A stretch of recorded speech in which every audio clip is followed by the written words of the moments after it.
এই শুভেন্দু আমার সামনে কুরবানির দিনে 1 বাটি না 2 বাটি না 3 বাটি গরুর গোশত খেয়েছে। উনি ওনার বাবা এরা মুসলমান ভোটের জন্য সবসময় সবুজ লাল নীল বিভিন্ন রকম রুমাল মাথায় রেখে মুসলিম এলাকাগুলোতে মিটিং করতে যেতেন। আমি নিজের চোখে দেখেছি। শুভেন্দু অধিকারী তো অনেক ছোট, বাবার আমল থেকে আমি গরু মাংস তুমি লুকিয়ে লুকিয়ে খেও না, প্রকাশ্যে খাও। মনে হয় ওটা কম খাচ্ছ, তাই তোমার একটু ভয় বেশি ধরছে।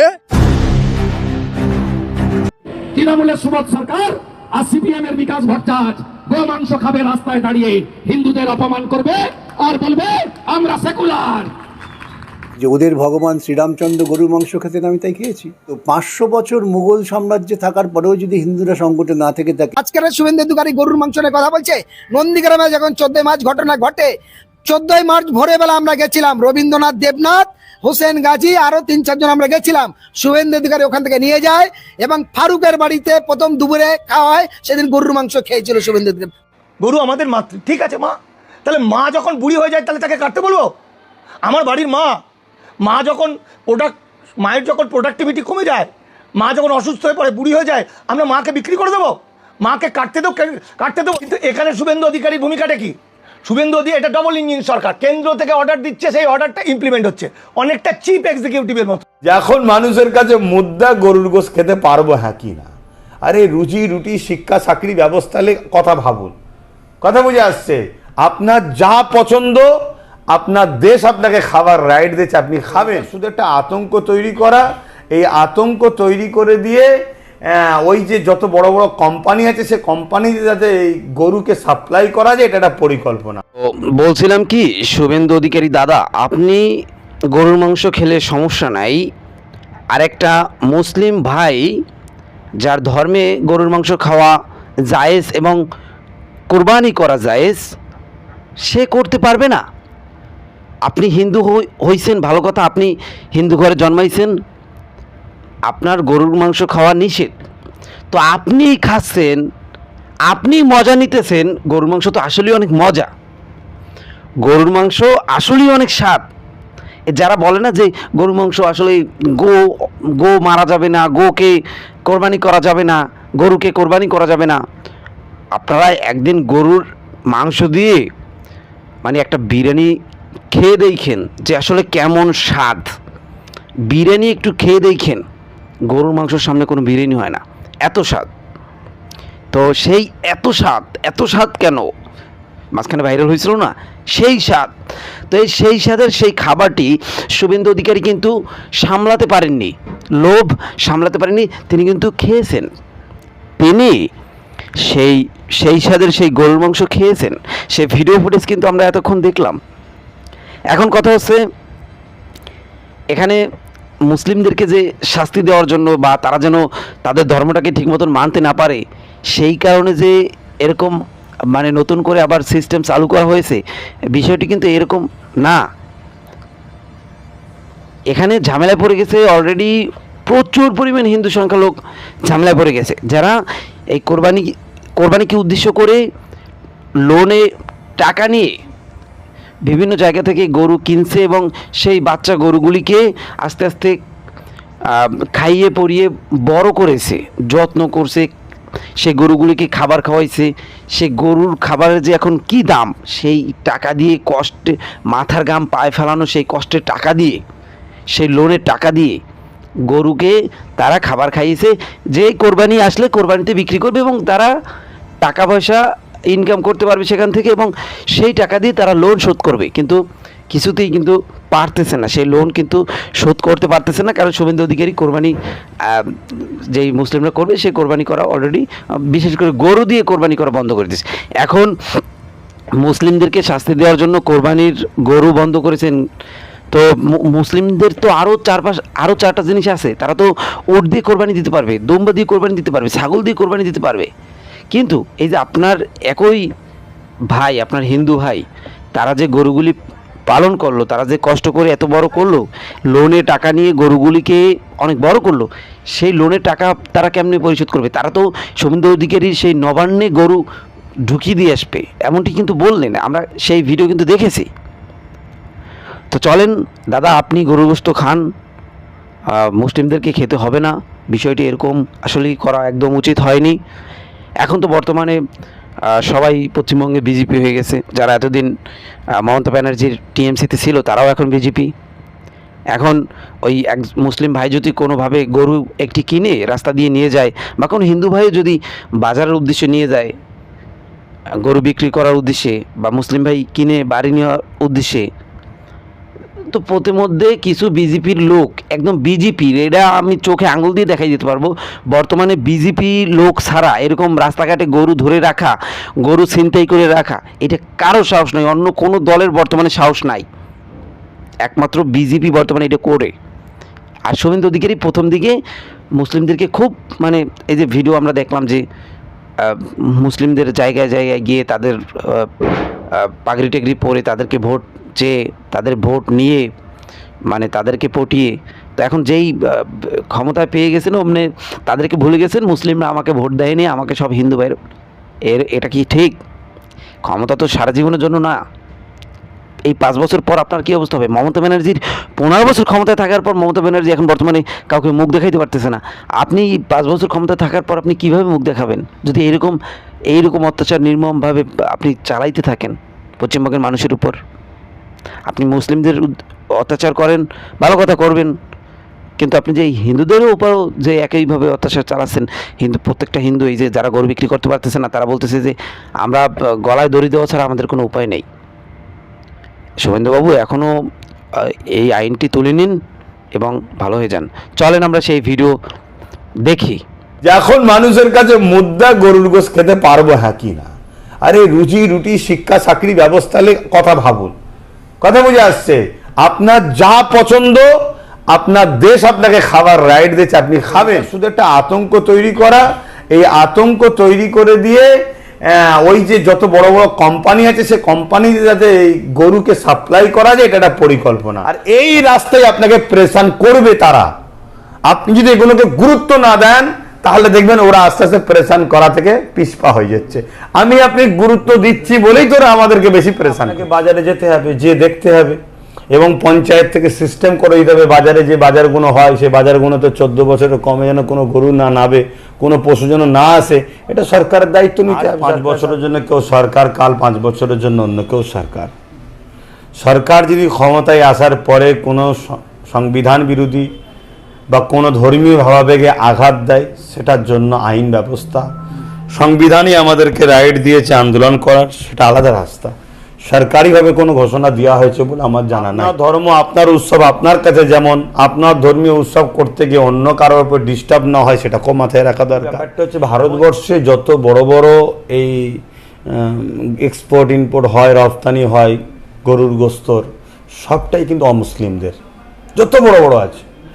অ্যাকচুয়ালি এই যে গোরক্ষার নামে যা কিছু নাটক চলছে, আগেও বলেছি আজও বলছি, এটা হচ্ছে যাতে করে ওই কোম্পানিতে আরও বেশি করে গরুকে সাপ্লাই করা যায়, কারণ বাইরের দেশের অনেক চড়া দামে বিক্রি। নাটক করতে গেছে, নাটক করে একটা সমাজের বুকে হাইলাইট তৈরি করছে। এই সরকারটাকে আনার পেছনে সব থেকে বড় দোষী হচ্ছে মমতা ব্যানার্জি। ইচ্ছা করে সরকারটাকে এনেছে, তিলে তিলে তিলে তিলে আস্তে আস্তে বাংলায় বিজেপির মাটিকে শক্ত করে বিজেপির হাতে দলটা তুলে দিয়েছে। মুসলমানদের কুরবানি ঈদ, বিজেপি ক্ষমতায় আসার পরে বলছে কুরবানি বন্ধ, কি বলবেন? সরকারিভাবে বলছে না, কেউ পাবলিক বলছে, সোশ্যাল মিডিয়ায় দেখা যাচ্ছে। সোশ্যাল মিডিয়ায় অনেক কিছু হচ্ছে, মানুষকে আতঙ্ক ছড়াচ্ছে। আতঙ্ক হওয়ার কোনো ব্যাপার নেই। দেশের সংবিধান যে রাইট দিয়েছে সে রাইট অনুযায়ী মানুষ চলবে। আজ 5 বছরের জন্য কেউ সরকার, কাল 5 বছরের জন্য অন্য কেউ সরকার। সরকার যদি ক্ষমতায় আসার পরে কোনো সংবিধান বিরোধী বা কোনো ধর্মীয় ভাবাবেগে আঘাত দেয়, সেটার জন্য আইন ব্যবস্থা, সংবিধানই আমাদেরকে রাইট দিয়েছে আন্দোলন করার, সেটা আলাদা রাস্তা। সরকারিভাবে কোনো ঘোষণা দেওয়া হয়েছে বলে আমার জানা নাই। তবে হ্যাঁ, বিগত সময়ে আমার দেশের কিছু সিস্টেম ছিল, এই সিস্টেম অনুযায়ী করতে হবে। এটা আমরাও প্রতি বছরে বলে থাকি, আজও বলছি। পরিষ্কার পরিচ্ছন্ন বজায় রাখা, আপনার ধর্ম আপনার উৎসব আপনার কাছে যেমন, আপনার ধর্মীয় উৎসব করতে গিয়ে অন্য কারোর উপর ডিস্টার্ব না হয় সেটাকেও মাথায় রাখা দরকার। এবং ইসলাম এমন একটা ধর্ম যে ধর্ম রাস্তায় কোনো জিনিস পড়ে থাকলে সেটাকে তুলে নির্জনে ফেলে দেওয়াটাকেও এটাকে ইবাদত বলা হয়েছে। তো সে জায়গায় ঘিরে করুন, পরিষ্কার পরিচ্ছন্ন রাখুন, স্যানিটাইজ করুন, ওখানে পাউডার ছড়ান, এই পরিশ্রম সিস্টেম করে রাখবেন। সেই অনুযায়ী যেমন প্রতি বছর আপনার ধর্ম পালন আপনি করছেন, ধর্মীয় কাজ আপনি করবেন। হ্যাঁ, আমার দেশের কিছু সিস্টেমগুলো বিগত দিনও ছিল, আজও সেই সিস্টেম আছে। নতুন করে কোনো পরিবর্তন এনেছে এই সরকার, এনে কিছু বলেছে এমন কোনো রিপোর্ট তো জানা যাচ্ছে না। শুভেন্দু অধিকারী মুখ্যমন্ত্রী পদে বসার পরে উনি একটা কথা বলেছে যে 14 বছরের ঊর্ধ্বে যে গরুগুলো আছে সেগুলোকে জবাই করা যাবে, তার মানে যেগুলো কম বয়স সেগুলোকে করা যাবে না। এটাকে কোন চোখে দেখছেন? একদিকে দাবি করছে গরু ওনাদের দেবতা, অর্থাৎ গোহত্যা বন্ধ করতে হবে, অন্যদিকে বলছে 14 বছরের যেগুলো বেশি বয়স আছে সেগুলোকে জবাই করা যাবে। অ্যাকচুয়ালি ব্যাপারটা হচ্ছে ভারতবর্ষে যত বড় বড় এই এক্সপোর্ট ইম্পোর্ট হয়, রপ্তানি হয় গরুর গোস্তর, সবটাই কিন্তু অমুসলিমদের, যত বড় বড় আছে। অ্যাকচুয়ালি এই যে গোরক্ষার নামে যা কিছু নাটক চলছে, আগেও বলেছি আজও বলছি, এটা হচ্ছে যাতে করে ওই কোম্পানিতে আরও বেশি করে গরুকে সাপ্লাই করা যায়, কারণ বাইরের দেশে এটা অনেক চড়া দামে বিক্রি হয়। আর গরুর গোস্তের মধ্যে মেডিকেল যেটা সায়েন্স জানাচ্ছে 7 ধরনের মানুষের যে প্রোটিন এগুলো দরকার, সেটা একটার মধ্যেই সব কিছু পাওয়া যায়। তাহলে সেই জায়গাতে এমন একটা কথা বলছে, তাহলে আপনাকে বাজারে যেতে হবে, যে দেখতে হবে, এবং পঞ্চায়েত থেকে সিস্টেম করে দিতে হবে বাজারে যে বাজারগুলো হয় সেই বাজারগুলোতে 14 বছরের কমে যেন কোনো গরু না নাবে, কোনো পশু যেন না আসে, এটা সরকারের দায়িত্ব নিতে হবে। সরকার তার প্রশাসন তার লোক দিয়ে করবে সেগুলো। তবে এটা একটা হাস্যকর কথা। বিভিন্ন জায়গায় পশু নিয়ে যাওয়ার পথে বাধা দিচ্ছে বা নিয়ে ছেড়ে দিচ্ছে, কি বলবেন? এটা আগেও হয়েছে, এখনো হচ্ছে। কিছু গোরক্ষা বাহিনীর নামে বিগত সরকারের সময় দেখেছিলাম, কি বলে, ওই বাঁকুড়াতে বয়স্ক মুরব্বীদের, মানে বয়স্ক 60-70 বছর বয়স, বেশি তো কম নয়, তার গলায় রশি দিয়ে বেঁধে টানাটানি করেছে, মারধর করেছে, আর করেছে। আজও হচ্ছে, এটা চলছে। কিন্তু বললাম তো, এটা শুধু একটা আতঙ্ক তৈরি করা, এই আতঙ্ক তৈরি করে দিয়ে ওই যে যত বড় বড় কোম্পানি আছে সে কোম্পানিতে যাতে এই গরুকে সাপ্লাই করা যায়, এটা একটা পরিকল্পনা। আর সবচেয়ে বড় বিষয় হচ্ছে, আমার ভাবতে অবাক লাগছে যে এখন মানুষের কাছে মুদ্রা গরুর গোশ খেতে পারবো হ্যাঁ কি না। আরে রুজি রুটি শিক্ষা চাকরি ব্যবস্থা কথা ভাবুন, কথা বুঝে আসছে। আপনার যা পছন্দ, আপনার দেশ আপনাকে খাবার রাইট দিচ্ছে, আপনি খাবেন, কথা বুঝে আসছে। এটা নিয়ে এত প্রেশান হওয়ার কিছু নেই। যত প্রেশান হবেন, আর এই রাস্তায় আপনাকে প্রেশান করবে তারা, আপনি যদি এগুলোকে গুরুত্ব না দেন তাহলে দেখবেন ওরা আস্তে আস্তে প্রেশান করা থেকে পিছপা হয়ে যাচ্ছে। আমি আপনি গুরুত্ব দিচ্ছি বলেই তোরা আমাদেরকে বেশি প্রেশান করছে। সংখ্যালঘু মন্ত্রী বলছে খারিজি মাদ্রাসা বন্ধ করে দেওয়া হবে, কি বলবেন? সে হয়তো জানে না খারিজি মাদ্রাসা কাকে বলে, কাকে করেছে আমি জানি না, আমি দেখার সময় পাইনি, অসুস্থ রয়েছি, এখনো অসুস্থ আছি। তবে যাকে সংখ্যালঘু মন্ত্রী করেছে সে সংখ্যালঘু মন্ত্রী হওয়ার হয়তো উপযুক্ত নয়, সে জানে না খারিজি মাদ্রাসা কাকে বলে, এই জন্য বলে দিচ্ছে বন্ধ করে দিতে হবে। তো কথা বুঝে আসছে, অর্থাৎ তাকে জানাতে হবে খারিজি মাদ্রাসা কাকে বলে। সে যখন জেনে যাবে সে তখন বলবে মাদ্রাসাগুলো ভালোভাবে চলুক, আমার সমস্ত রকম সুযোগ সুবিধা দেওয়া থাকবে। গরু আমাদের মাতৃ, ঠিক আছে মা, তাহলে মা যখন বুড়ি হয়ে যায় তাহলে তাকে কাটতে বলবো? আমার বাড়ির মা যখন মায়ের যখন প্রোডাক্টিভিটি কমে যায়, মা যখন অসুস্থ হয়ে পড়ে, বুড়ি হয়ে যায়, আমরা মাকে বিক্রি করে দেবো? মাকে কাটতে দেবো? কিন্তু এখানে শুভেন্দু অধিকারীর ভূমিকাটা কি? শুভেন্দু অধিকারী, এটা ডবল ইঞ্জিন সরকার, কেন্দ্র থেকে অর্ডার দিচ্ছে, সেই অর্ডারটা ইমপ্লিমেন্ট হচ্ছে, অনেকটা চিফ এক্সিকিউটিভের মতো। ফলে আমরা মনে করছি যে গোমাংস নিষিদ্ধ করে দিয়েছে। আচ্ছা ভাই, নিষিদ্ধ করে দিয়ে সঙ্গে সঙ্গে মুসলমানরা রাগ করে বলে দিয়েছে ব্যাস আমরা গরু কাটবো না। তো গরু যেই কাটবো না বলেছে, এই যে মুসলমানদের অভিমান, আর পারবেও না। তার কারণ হচ্ছে 14 বছরের যে একটা গরু বাঁচে 16, 17, 18 বছর, তো 14 বছর মানে বুড়ি টুড়ি হয়ে যাচ্ছে। এবার গল্পটা হচ্ছে যে এটাতে এফেক্ট হচ্ছে গরুর তো মাংসটা শুধু নয়, তার শিং দিয়ে নানা রকম হচ্ছে, তার চামড়া দিয়ে প্রচুর কিছু হচ্ছে। গরুর চামড়া পশ্চিমবঙ্গের শুধু রাজ্য থেকে 5,000 কোটি টাকার বৈদেশিক মুদ্রা আসতো, 700 কোটি টাকার গোমাংস বিক্রি হতো এই কুরবানিতে। হ্যাঁ, আমি যদি তথ্য ভুল বলি, আমি যদি ভুল না বলে থাকি, একটু ভুল হতেই পারে, আমি ওভারঅল যেটা বলতে চাইছি এটা বুঝুন। ফলত এই রামায়ণ, মহাভারত, ভাগবত, পুরাণ, আমাদের ধর্মীয় গ্রন্থগুলো তো গোমাংস, গোধন, হিন্দুদের ব্রাহ্মণদের তো অন্যতম খাদ্য। কিন্তু বাংলায় বিজেপি সরকার আসার পরে বলা হচ্ছে একটা পুরনো একটা হাইকোর্টের বা সুপ্রিম কোর্টের একটা রায় আছে যে গো হত্যা একটা কিছু নিষেধাজ্ঞা আছে, সেই নিয়ে তো বাংলা উত্তাল, এই বিষয়ে কি বলবেন? দেখুন, আমাদের বাম আমলে আমরা গণতন্ত্র ধর্মনিরপেক্ষতা অনেকটা দেখেছিলাম। তৃণমূল আমলে আমরা একটা ছাতা পেয়েছিলাম। যাই হোক, যেভাবেই হোক, আমরা অন্তত আমাদের একটা গার্জিয়ান আছে। কিন্তু বিজেপির আমলে আমরা কিন্তু এতদিন কত ধানে কত চাল বুঝিনি। বাম আমলে এবং তৃণমূলের আমলে আমরা আরএসএস কি জিনিস, তাদের নীতি আদর্শ কি সেটা আমরা বুঝিনি। আমরা বুঝিনি যে বাবা সাহেব আম্বেদকরের নামে যে সংবিধান বলি, বাবা সাহেব আম্বেদকর শেষ কথা ছিলেন না, তিনি ছিলেন খসড়া কমিটির চেয়ারম্যান। তার কারণ সেই খসড়া কমিটিতে ছিলেন বর্ণ হিন্দু রাজনৈতিক নেতারা। ফলত বিভিন্ন রকমভাবে এই সংবিধানের ভিতরেই লুকিয়ে আছে অনেকটা অ্যামিবার মতো। ভাইরাস তো সেরে যায়, মরে যায়, কিন্তু অ্যামিবা আজকে ঘুমিয়ে আছে, 100 বছর পরে আবার জেগে উঠতে পারে। যেমন কুকুরে কামড়ালে জলাতঙ্ক একটা ভাইরাস ঘটিত রোগ, সেরকম এই অ্যামিবার মতো সংবিধানের মধ্যে অনেক কিছু রাখা আছে